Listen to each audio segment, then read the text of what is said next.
বিসমিল্লাহির রহমানির রহিম। সম্মানিত প্রাথমিক বিদ্যালয়ের শিক্ষক মণ্ডলী, আসসালামু আলাইকুম। আপনার বিদ্যালয়ে অনেক শিক্ষার্থী উপবৃত্তি পায় নাই। এর কারণ হলো তাদের শ্রেণী হালনাগাদ করা হয় না। শ্রেণী হালনাগাদ না করার কারণে কিছু কিছু শিক্ষার্থী উপবৃত্তি পায় না। তাহলে আপনি এই শ্রেণী হালনাগাদ কীভাবে করবেন? এই ওয়েবসাইটে ঢোকার পর আপনি এই দেখুন উপবৃত্তি ডাটা এন্ট্রি, এই লিঙ্কে ক্লিক করবেন।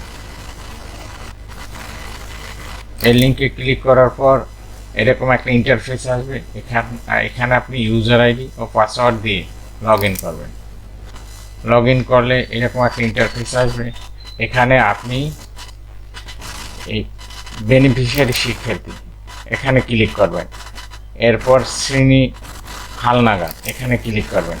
এই দেখুন এখানে এই বিদ্যালয়ের 21 জন শিক্ষার্থী শ্রেণী হালনাগাদ হয় না, যার কারণে তারা উপবৃত্তি পায় না। এখন আপনি কিভাবে বুঝবেন এদের শ্রেণী হালনাগাদ হয় নাই?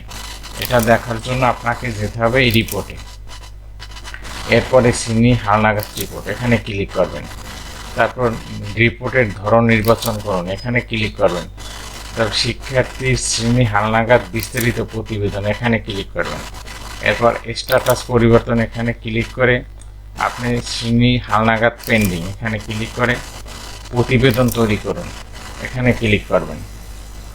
এই যে দেখুন এখানে এই 21 জন শিক্ষার্থী শ্রেণী হালনাগাদ হয় নাই, এখানে ডিটেলস দেওয়া আছে। এরপর আপনি কিভাবে এদের শ্রেণী হালনাগাদ করবেন? এর জন্য আপনাকে যেতে হবে বেনিফিশিয়ারি শিক্ষার্থী এখানে, তারপর শ্রেণী হালনাগাদ। তারপর এই যে দেখুন কলমের মতো একটা আইকন আছে, এখানে ক্লিক করবেন। ক্লিক করার পর আপনি শ্রেণী নির্বাচন করবেন। যেমন ও আছে এখন প্রথম শ্রেণীতে, প্রথম দিয়ে দিলাম। শিফট হলো প্রথম।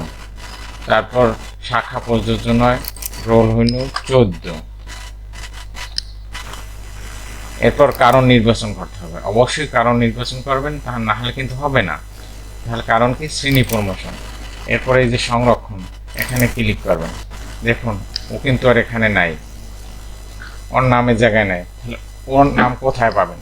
ওর নাম পাবেন এই শ্রেণী হালনাগাদ ক্লাস্টারে জমা দিন, এখানে আসছে।